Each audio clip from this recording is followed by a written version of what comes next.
Thank everybody for showing up. Just want to ask everybody to come together so that we can provide a update of the status of our investigation by Officer Tuder. As we know, on Sunday at approximately 3 o'clock p.m., Officer Tuder lost his life at the hands of Marco Perez. Give you an idea of what took place, a little bit of what took place. Officer Tuder, while scheduled to be off on that day, received information from a confidential informant, and he received authorization to come out and to follow up on the information that he received from a confidential informant. He coordinated with the on-duty supervisor to go to the area to lay eyes on the suspect in question, Marco Perez. As Officer Tuder pulled into the parking lot of Peach Place, Mr. Perez approached his vehicle at a rapid rate and caused Officer Tuder to have to take action. As a result of that, Officer Tuder and Marco Perez engaged in a scuffle. At some point, Marco Perez pulled a weapon and shot Officer Tuder multiple times. As a result of the injuries he sustained as a result of the gunshot, he later died from those injuries. As I've always shared with you guys, because this is an ongoing investigation, I will have to be somewhat limited and guarded in the information that I share with you, because the easy part of what we do a lot of times is actually making the arrest, but the hard part is following through and making sure that we have successful prosecution. And because this case has not been prosecuted as of yet, there's still limited information that I can provide about the details and the facts of the investigation at this time. With that being said, I am open to try to answer any questions that you may have, if I can. Yes, ma'am. Was Officer Tuder working with a partner that day? Say again? Was Officer Tuder working with a partner that day, or was there backup? As I said earlier, he coordinated with the on-duty supervisor, and so he did have backup to come in there. And as I said earlier, because Marco Perez approached him, he had to take action before his backup could arrive on scene.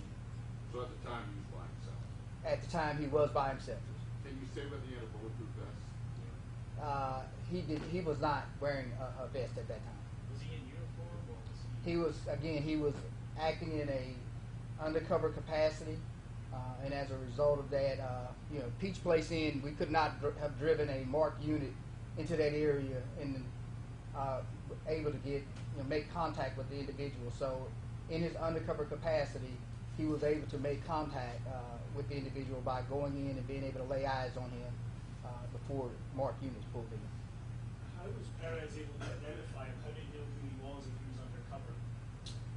Again, I told you that Marco Perez approached him, and so as he approached him, it caused the officer to have to take action and identify himself as an officer. Okay. Did Officer Tuder fire his gun, or was it just Marco Perez shooting at him? Again, that's part of the ongoing investigation, but what we believe at this point that Officer Tuder never had an opportunity to fire a shot. Do we know if he Some ever... reports maybe that there was the suspect had put out a thing saying, "I want to kill a police officer" on Facebook. We had asked you about that. And again, I can't answer that right now. I think I shared with you guys on yesterday that we're doing everything we can to try to verify the validity of some of that information, but right now I cannot confirm that at this point. I'm gonna go back here to the back and then I'll come back. Do we know if he was able to pull his weapon at any time or just unable to fire it? As I said, this is an ongoing investigation, but it doesn't appear at this time that Officer Tuder ever fired his weapon. He did at one point have his weapon unholstered, and then he reholstered his weapon because of the physical contact that took place.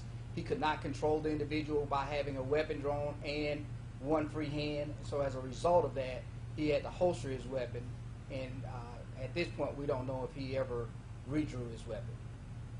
Chief,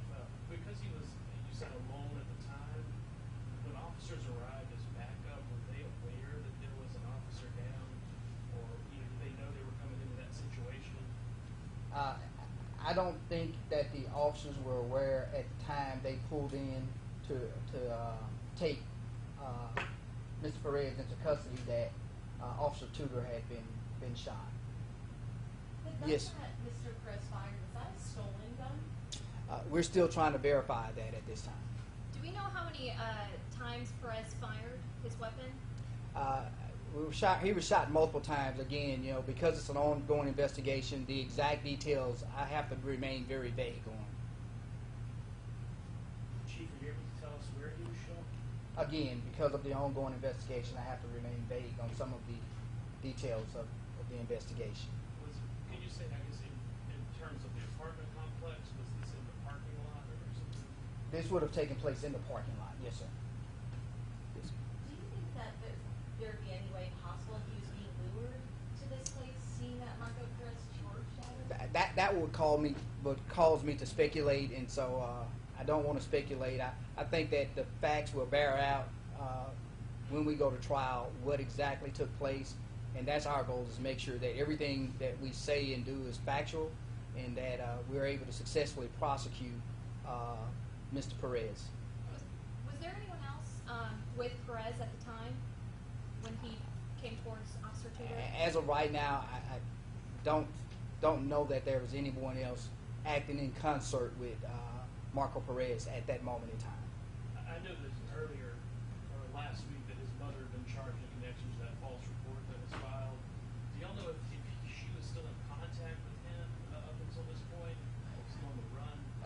Again, I would have to speculate, but the fact that she coordinated some of the stuff that she coordinated originally, I would say that there was still contact between she and he at some point.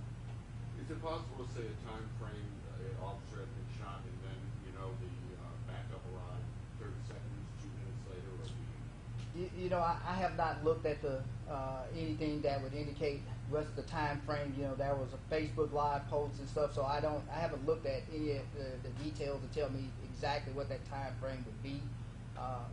But again, his backup was there very quickly. The confrontation itself was forced by Mr. Marco Perez by approaching Officer Tuder at such a rapid pace. Did he ever get a chance to radio in for help after Perez came towards him? Because of some of the intricacies of the investigation, I do have to remain vague on some of those issues. So it was backup officers that actually took Perez in custody of the scene? Yes, sir. It was the backup officers that actually took Marco Perez into custody. Go ahead. No, sorry. Did Perez know who Tuder was? Again, based off what I've been able to ascertain, I believe that once Officer Tuder was out of the vehicle, he identified himself as an officer, and he did what officers normally do. They provide commands and ask people to do what they want them to do, such as raise your hands, get on the ground, so that they can effectively make the arrest. Do we know if they've met before? I would have to say yes. I do know that they've met before.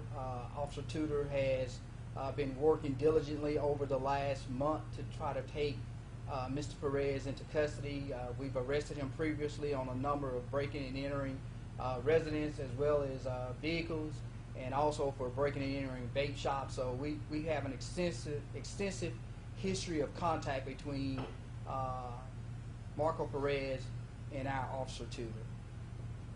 So just go ahead.